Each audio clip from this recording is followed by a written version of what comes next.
सभी मित्रों को जय जय सिया राम। प्रभु श्री राम की कृपा हमारे सभी मित्रों पर बनी रहे, यही हमारी मंगल कामना है। कबीर दास का एक दोहा है, सांच बराबर तप नहीं, झूठ बराबर पाप, जाके हृदय सांच है, ताके हृदय आप। आइए एक बहुत ही मार्मिक कथा आपको इस पर सुनाते हैं कि एक सेठ जी बहुत धनवान थे और विष्णु के बड़े परम भक्त थे और वे कभी असत्य नहीं बोलते थे, सदा सच बोला करते थे। एक बार जब भगवान सेठ जी की प्रशंसा कर रहे थे, तभी माँ लक्ष्मी ने कहा कि स्वामी, आप इस सेठ की इतनी प्रशंसा किया करते हैं, क्यों ना आज उसकी परीक्षा ली जाए और जाना जाए कि क्या वह सचमुच इसके लायक है या नहीं। भगवान बोले कि ठीक है, अभी सेठ गहरी निद्रा में है, आप उसके स्वप्न में जाएं और उसकी परीक्षा ले लें।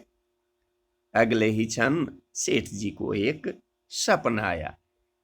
सपने में धन की देवी लक्ष्मी उनके सामने आई और बोली, हे मनुष्य, मैं धन की दात्री लक्ष्मी हूं।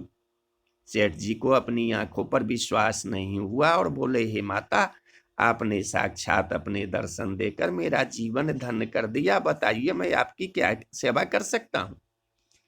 कुछ नहीं, मैं तो बस इतना बताने आई हूं कि मेरा स्वभाव चंचल है और मैं बहुत दिनों से तुम्हारे भवन में निवास करते करते ऊब चुकी हूं और यहां से जा रही हूं। सेठ जी बोले कि मेरा आपसे निवेदन है कि आप यहीं रहे, किंतु अगर आपको यहाँ अच्छा नहीं लग रहा है तो मैं भला आपको कैसे रोक सकता हूँ।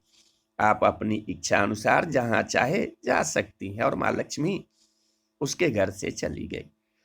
थोड़ी देर के बाद पुनः माँ लक्ष्मी रूप बदलकर पुनः सेठ के स्वप्न में यश के रूप में आई और बोली, सेठ, मुझे पहचानते हो? सेठ ने कहा, नहीं, आपको नहीं पहचाना।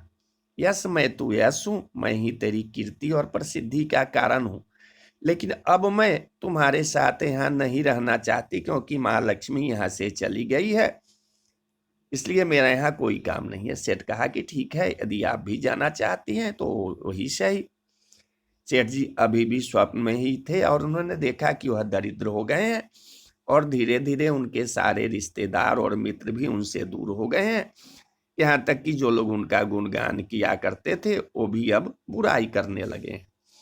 कुछ और समय बीतने पर माँ लक्ष्मी धर्म का रूप धारण कर पुनः सेठ के स्वप्न में आई और बोली, मैं धर्म हूं। माँ लक्ष्मी और यश के जाने के बाद मैं भी इस दरिद्रता में तुम्हारा साथ नहीं दे सकता, मैं जा रहा हूं। सेठ जी ने कहा, जैसी आपकी इच्छा, और धर्म भी वहां से चला गया। कुछ और समय बीत जाने पर माँ लक्ष्मी सत्य के रूप में स्वप्न में प्रकट हुई और बोली, मैं सत्य हूं।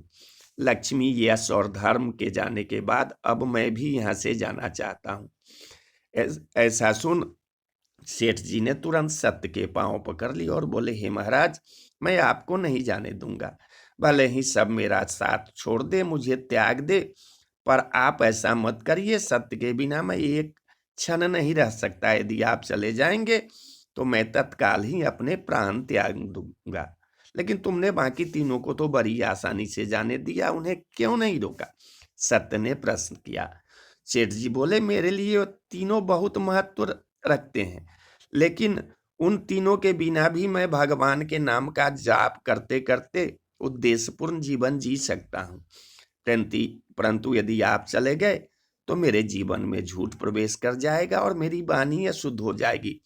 भला ऐसी वाणी से मैं अपने भगवान की वंदना कैसे कर सकूंगा? मैं तो किसी भी कीमत पर आपके बिना नहीं रह सकता।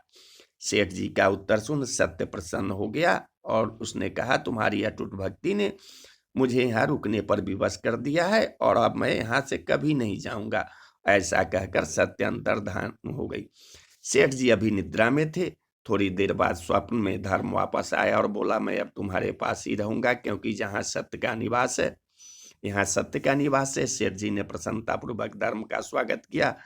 उसके बाद यश भी लौट आया और बोला कि जहाँ सत्य और धर्म है, जहाँ सत्य और धर्म है वहाँ यश स्वतः ही आ जाता है, इसलिए अब भी तुम्हारे साथ ही रहूंगा। सेठ जी ने यश की, आप भगत की, और अंत में माँ लक्ष्मी आई। उन्हें देखते ही सेठ जी नतमस्तक होकर बोले, हे देवी, क्या आप भी पुनः मुझ पर कृपा करेगी? अवश्य, जहाँ सत्य धर्म और यश हो वहाँ मेरा वास निश्चित है, माँ लक्ष्मी ने उत्तर दिया।